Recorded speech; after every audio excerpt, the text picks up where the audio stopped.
Om Swastiastu, kami dari kelompok 8 akan mempersembahkan video pembelajaran tentang peranan koperasi dalam kesejahteraan masyarakat desa dengan dosen pengampu Nimade Satya Utami. Keadaan pedesaan di negeri kita.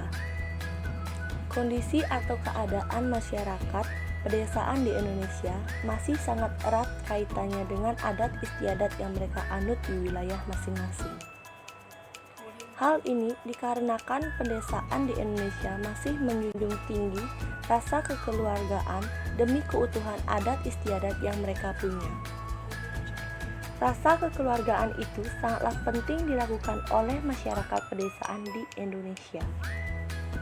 Dikarenakan dengan rasa itulah akan timbul kedamaian antar warga masyarakat yang tinggal di pedesaan.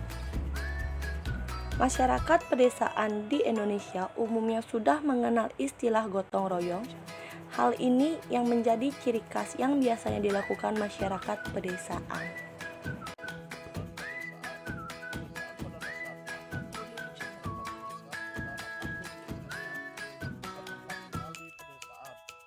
Dan hampir semua masyarakat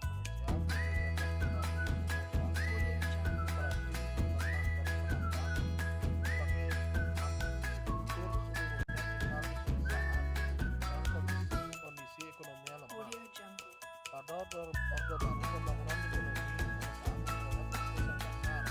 Fokus dari pemerintah Orde Baru dialihkan kepada pembangunan pedesaan. Pembangunan pedesaan ini dijalankan dan terus ditingkatkan untuk mendukung seluruh rakyat yang berada dalam alasan penyelenggaraan pembangunan di pedesaan.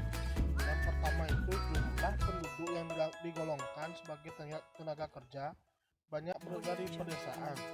Yang kedua, lebih luas dan sumbernya lahan pertanian yang terdapat di desa. Yang ketiga, ketersediaan bahan baku yang sangat memadai. Yang keempat itu jumlah pengangguran yang relatif banyak dan upah yang relatif rendah. Yang kelima itu merupakan pasar yang potensial bagi pemasaran produk dikarenakan jumlah penduduknya relatif banyak. Dan yang terakhir itu sifat masyarakat pedesaan yang ramah, mudah untuk mengajak kerjasama, dapat diarahkan untuk tujuan usaha yang positif seperti edukasi. KUD tak hanya menjadi penyokong kegiatan pertanian warga, namun juga sebagai penyokong aktivitas perdagangan, perikanan, peternakan, produksi kerajinan kreatif, kesehatan, pendidikan, dan lain sebagainya. Melalui KUD inilah masyarakat desa melakukan aktivitas simpan pinjam, pemasaran, layanan jasa, kegiatan konsumsi maupun produksi hasil usaha. KUD bisa diibaratkan wadah organisasi ekonomi sosial kemasyarakatan. KUD atau Koperasi Unit Desa dibentuk, diselenggarakan, dan dibuat untuk masyarakat desa itu tersendiri. Tujuannya adalah menjamin kebutuhan dan kesejahteraan masyarakat tetap terpenuhi. Koperasi termasuk KUD adalah suatu gerakan ekonomi rakyat yang berbasis kerakyatan dan kekeluargaan. Jadi kesimpulannya, Koperasi Unit Desa KUD adalah suatu organisasi ekonomi berasaskan kekeluargaan dan merupakan wabah bagi pengembangan berbagai kegiatan ekonomi masyarakat pedesaan yang diselenggarakan oleh dan untuk masyarakat itu sendiri. Aktivitas KUD pada waktu itu merupakan program dalam mewujudkan swasembada beras meliputi pemberian kredit pada petani melalui unit desa, penyaluran sarana produksi melalui KUD, serta pengolahan hasil dan pemasaran. Untuk mendukung pengelolaan KUD, perlu adanya peningkatan mutu SDM yang berkecimpung dalam KUD melalui pelatihan-pelatihan manajemen koperasi. Secara organisasi dan kelembagaan, KUD memiliki potensi untuk diberdayakan dalam rangka mendukung pembangunan pertanian dan mendorong KUD melaksanakan aktivitas sesuai kebutuhan anggota.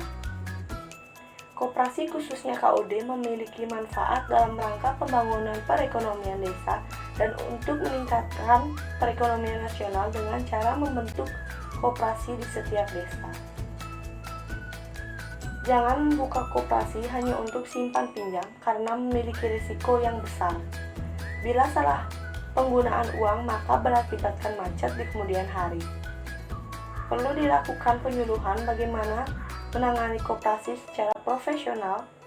Perlu penyuluhan bagaimana cara meningkatkan hasil pertanian, berternak, ataupun berkebun jika ada.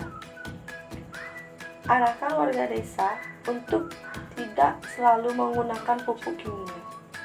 Arahkan warga untuk menggunakan pupuk organik. Semua warga dibina untuk tidak selalu memberi barang yang sifatnya konsumtif. Arahkan warga dalam pemberian barang hanya karena kebutuhan dan karena ketertarikan yang disebabkan oleh iklan baik di TV, majalah, ataupun koran.